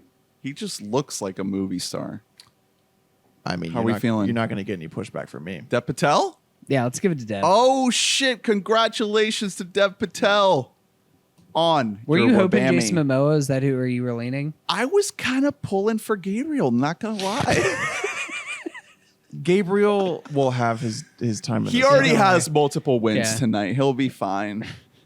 All right. The next category is the Good For You Bud Award for the most good for you bud. The nominees are What is this award for? Edgar Wright for Last Night in Soho. What is this award for? Good for you, bud. Good for you, bud. Did you Good come for up with this or did I? I Like, came up with this. So what is it for then? It's Good when for you you, watch bud. something and you're like, good for Good you. for you. Good Okay. for you. You know, I- that's like the only reaction that it instills in you. You're like, oh, all right, good for you. Yeah, I'm happy for you. Yeah, happy for you, Edgar Okay. Wright, for Last Night in Soho.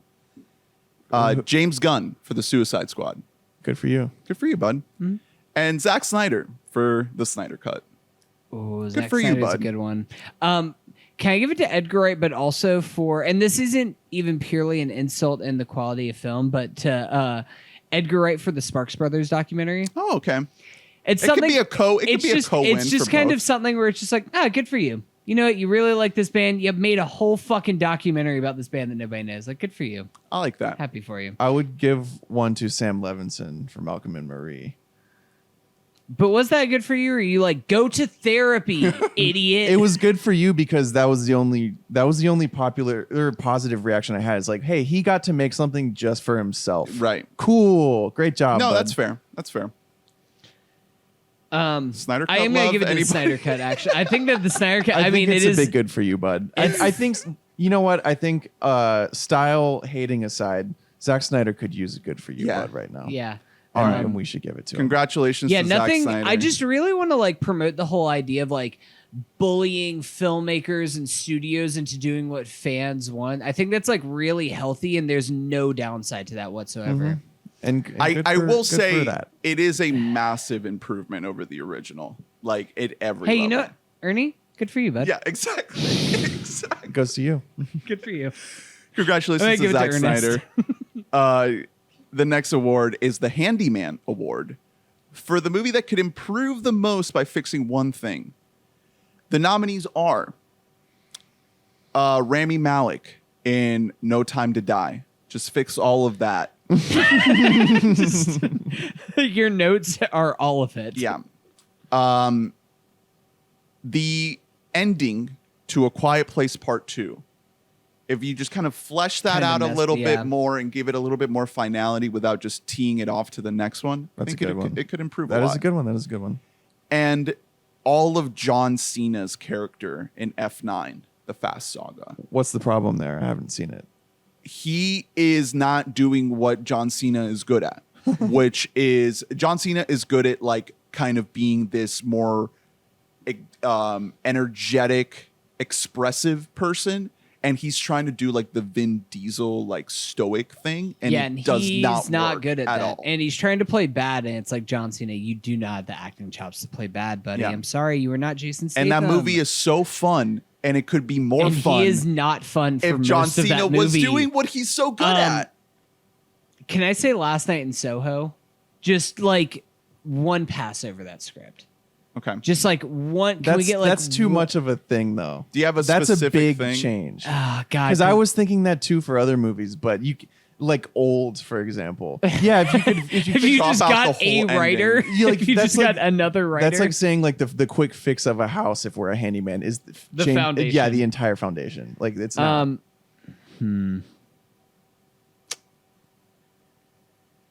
Where are you folks? My vote is going to go for something that wasn't listed. Actually, it's going to go for making the movie more about Fred Hampton.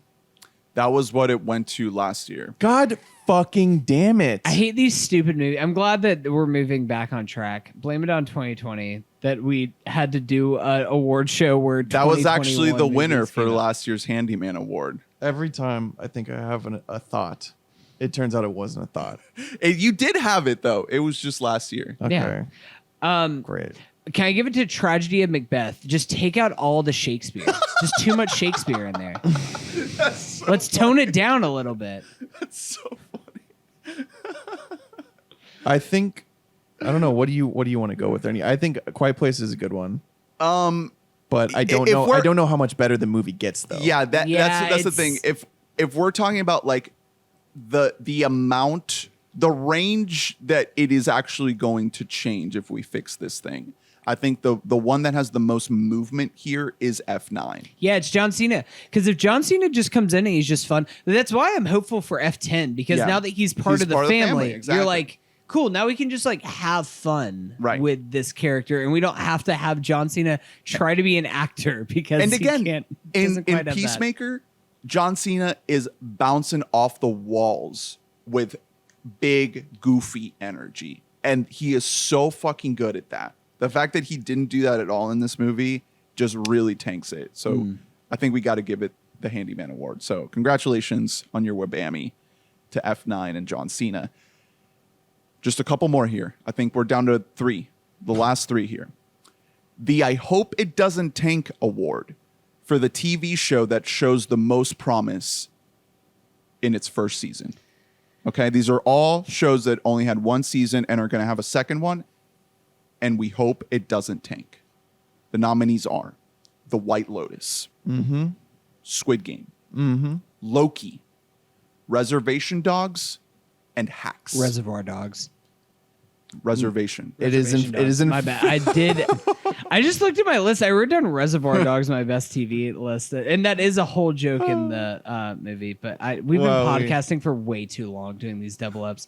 Mine is Reservation Dogs because I think that movie or that show has the potential to be like the best thing on TV, and I am just kind of not like worried about it. Like I have all the hopes in the world, but I just hope that it kind of stays on that level. White Lotus, I'm kind of anticipating a little bit of regression, to be honest. So you're saying you hope it doesn't tank, Right. I hope it doesn't tank, but like I'm anticipating it. Where Reservation Dogs, I would be more disappointed if I think that's a great argument for Reservation Dogs. Yeah. I like it. Oh, so we're unanimous here. Yeah, because For I Reservation also Dogs. that, Also, your you're also logic in- makes sense to me. yeah. I Like White I Lo- saw nothing but potential White in Lotus, the amount that I did see. I of could Reservation see Dogs. a little bit of Big Little Lies ish to it, where it's just Yeah. like, you throw in more celebrities. It's still really fun, but like it doesn't quite have the same like bang as the first season. You guys didn't see Hacks, but No, I know. that's kind of my low key pick. Loki. We'll give it. Loki's your pick. Oh, Loki. I think that the Marvel machine will ensure a certain level of quality control, and they know Sure. what they had on their hands. I think Reservation Dogs is. Yeah, a good we'll give it to Reservation Dogs. I put Squid Game on here. I have a feeling that Squid Game season 2 is not going to be very good. I wanted to give it the shot. I kind of think it is going to tank a little bit, just based on like how hot fire that first season was. There's no way they're going to be able to keep that flame going. So congratulations to the crew from Reservation Dogs on your WBAMMY. The penultimate award of the night is the Jaleel White Award for the scene-stealing side character in a comedy. The nominees are... Oh, I only wrote down 2 nominees for this. Jared Leto in House of Gucci and Andrew Garfield in Spider-Man No Way Home. Scene stealing. So you guys know where my vote is. I think it might be the greatest comedic performance of the 21st century, and we just don't quite realize it yet. I'm like scared to watch this movie. I think that it might be the greatest depiction of an Italian American since The Sopranos. That's offensive. That's fucked. Dude, that's literally... Shout out to Adam, friend of the pod. That he said this on his pod. He was like, I didn't know that you could be racist against Italians until I saw House of Gucci. I think that it's like touching, it's bordering on genius. And the thing is, Andrew Garfield's great in Spider-Man, but Andrew Garfield's also just like charming as fuck. Like Andrew Garfield's just kind of great in everything. Jared Leto, I've openly on this podcast and off of this podcast said that like I hate Jared Leto, like as a person and his stupid little cults that he has. And I think Dallas Buyers Club, you want to talk about offensive in a movie that's aged poorly. Dear 30 God. Seconds to Mars a cult? Yes. Come, break me down, bury me. Think about it. That's what they did to Christ. Yeah. No, that performance as Paolo Gucci completely won me over in a way that I did not think was possible. Talk And about scene stealing, Yeah, it also movie stealing. the reason it couldn't go to the other is because this is about a performance that makes the movie into a different thing. You know what I mean? That's what Jaleel White did. Because Jaleel White Yeah. made Family Matters into a show about, like, it became like sci-fi eventually because it went so far into Jaleel White. Yeah. It was a very normal show. Did I do that? couple of other nominees. You could go through like the entire cast of Licorice Pizza, but really want to give a shout out to Harriet Sansom Harris. She rocks. She just one fucking scene Oh, the of casting her, the director? casting scene. That's so You're a good. If we're doing- fighter. You're if a we're- bulldog. If we're doing just hijacking the movie, I don't want to be the one to nominate Gabriel, but you gotta think. What? What is the That's- name of yeah. the guy who plays the other chef in Portland in Pig? It's not in a comedy. He's great. But just that man's facial acting is unbelievable. I shouted his name out, I think, when we were doing movies. And yeah, he rules. He's great. One more that I would nominate but wouldn't actually choose. David Nell. Patty Harrison, and I think you should leave season 2. Ooh. The only problem is that she man. blends really well into that show. She Yeah. doesn't change its And fabric it's of not its scene being. stealing. No, 'cause it's just like yeah. she gets scenes Yeah. to do her own thing. I think it's definitely gotta be. It's Jared Leto. He changes the pH level of that movie. He infects it It is a toxic performance. His scenes with Al Pacino are like some of the most magical cinema moments that I've ever seen. When Al Pacino is screaming heat style at Jared Leto as Paolo Gucci, Like, I just wanted to be I a ascended out of my body in the movie theater, and I was like, this is cinema. We're here. We've arrived. Jared Leto. That's a big award. Congrats. Congratulations on your WBAMMY. This is it, boys. The final award of the night for Hollywood's biggest night, the WBAMMYs. The honestly visually stunning award. The nominees are honestly visually stunning Award. Yeah, don't last year awarded to First Cow. I forgot I went to First Cow last year. Yeah. Wow. That was Who will good now for First pass Cow. the this one they have to share a platinum scoot hog that gets passed between winners. They don't get to keep it every year. It gets ran through. It's Yeah. it's the Super Bowl Yeah, trophy. It's they have like to- diamond or encrusted. the Stanley Cup. Just Yeah. have to pass it around. The nominees are Dune, The Green Knight, Pig, The French Dispatch, and The Tragedy of Macbeth. Can I make the argument first? I think that it goes to The Green Knight. And the reason being is because I think that you lose the most without the visuals from The Green Knight, even more so than you do from something like Dune. I think that The Green Knight is just, we talked about it whenever we did our best movies of the year pod, but I think that just every fucking scene of that movie is just perfection. It's perfectly shot, perfect color, and just everything about it is just so excellent, so visually stunning. Just images burned in my brain forever. It's honestly visually stunning. From the jump, too, that first shot of his head on fire. Did you nominate Power of the Dog? Is Power of the Dog in the nominees? No, but it's worth a shout out. Yeah. Give it a shout out. It looks stunning. It's great. But the Green Knight is my pick with a bullet. Any other thoughts, Drew? Green Knight? Do you want to go Green Knight? Because I kind of want to go Dune. Ooh. Oh, now we're talking. Because Okay. I'll tell you why. Because for what the Green Knight is, it's singular, incredible, beautiful visuals. Everything that you said was true about it. It's also, I don't know. I feel like Dune was harder. Right. Dune is the best visuals I've ever seen in terms of like massive scale, the blending of practical Yes. and CG, and rendering a world that was thought to be unrenderable. I don't know, because if most directors were free to do literally whatever they wanted, there would be more movies like The Green Knight that look like that. I don't know. I don't have a good. No, you're on the right track here, because I think the distinction here is that The Green Knight would still be an incredible movie, even if its visuals stumbled a little bit. There's a lot happening in that movie, and it's the kind of movie that is going so sort of fantastical that even if the visuals weren't, 100% there, they would still feel like they're at home with what the movie is trying to accomplish. Dune, if you fuck up the visuals in Dune, you fuck up the entire thing. The bar is much, much harder to clear in Dune. So I want to make one big counter argument to this whole thing. And I think that this is kind of, I'll say this, and then if you guys still disagree with me, then that's okay.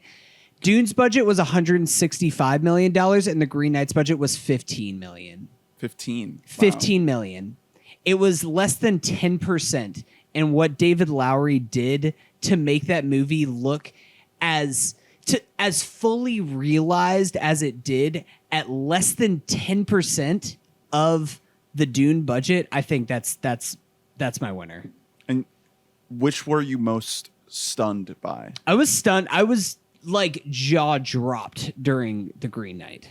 By its visuals. Yes. I was during both of these. I was during both of them. It's to be such fair. a hard I said pick. Dune was my favorite theater experience of the year, but But the Just- point you made about it, like feeling like this giant spectacle that blends the practical with the digital. Like that is something that we just don't see It's ever. hard because you're right, Hunter, but my soul is saying Dune because I also Look, don't. it's okay. Like, I also don't think that increasing, like, look, if we, you guys pick Green Book. That's cool. Like, pick Driving Miss Daisy. No, like you'll love that. That's gonna age so great. the thing is, increasing budget, when Dune Part 2 comes out and it sucks shit, then who's Shut gonna up, be shut up. laughing? increasing budget doesn't necessarily mean that visuals get better most right. of the time. Look at Yeah. every Marvel movie. So that like it's almost more impressive that with that money, it looks perfect. right.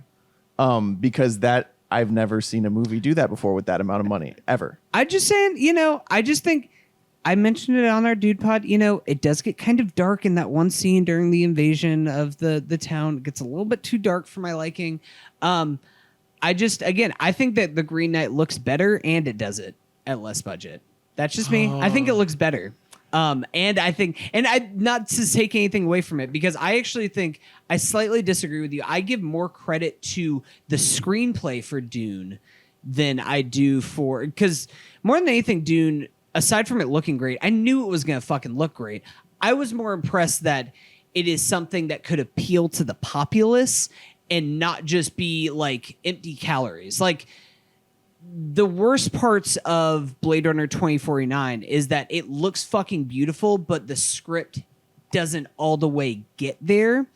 And I think that in Dune, it is a lot better of a script and it's more engaging, for satisfying for both like the nerds and also for just like your common movie theater guy. And I think that the Green Knight more so is fully relying on the visuals to tell the story, and therefore I vote for it as the most visually stunning. I feel like Such a tough if pick. I say Green Knight, can I leave? No, I'm so tired. I'm gonna say Green Knight. Congratulations. Well, sorry to see the worm I really home. came out here. I just without his big platinum wabammy. But congratulations. Hold on though. There's one more category. There's been a mistake. There has been a mistake. Dune has not gotten enough recognition. There's a new category. It's actually the new biggest category of the WBAMMYs. It's called Worm of the Year. Your nominees are Dune Worm Big and Simon Rex's penis. is it an upset? It's close, but I think it's the Dune Worm because it's a little bit bigger. Well, are we sure? We never see it set. Maybe in Dune they're just really small. Have we ever thought about what if they're all really small and the worm is normal sized? That's cool. I think we need to give Dune a makeup Oscar here. Yeah, Worm of the Year. We can give it a makeup Oscar right here. I'm glad to know that if I just talk long enough, then you will just submit to what I'm saying. I mean, it deserves it. This is how I'm going to get you guys to watch Man of the Year, the Tom Brady story. No. I'm just going to talk long enough That just to won't get work. me to stop talking, you'll just watch the content. Worm of the Year goes to Ryan Reynolds for being a fucking worm. Worming his way onto our screens. Okay. All right. Congrats to everyone. Everyone nominated just won that award. Cool. All right. Thank you so much for watching. That's it. That's the WBAMMYs. We did it in half the time of the Oscars. Woo! So you're welcome. Wow. And that's the only scale that we'll use. And so this was a very short episode. Yeah, it was a pretty quick. Overall, In and out. Listen, I'm extremely sorry. short. I'm sorry. Normally it'll be like a lot longer. Yeah. Like a lot longer. I get a lot sweatier. Yeah. Thank you for watching. Please be sure to subscribe and rate and review and recommend the show to everybody that you think will enjoy things like the WBAMMYs, the third annual WBAMMYs, where we hand out the coveted Scoot Hog Award to all the great stuff of the year. We have a Robin Williams series going on right now. So stick around for Fern Gully, Aladdin. Gully. Aladdin. I said Aladdin. Aladdin. Gullin, Aladdin. Yeah, Fern Gully. Aladdin. Email us, follow us, and donate at anchor.fm/WeBought Thank you, beautiful donors, for donating. We love you. Thanks for listening. Thanks for watching. and we'll see you next time. Bye-bye. Bye. We love you.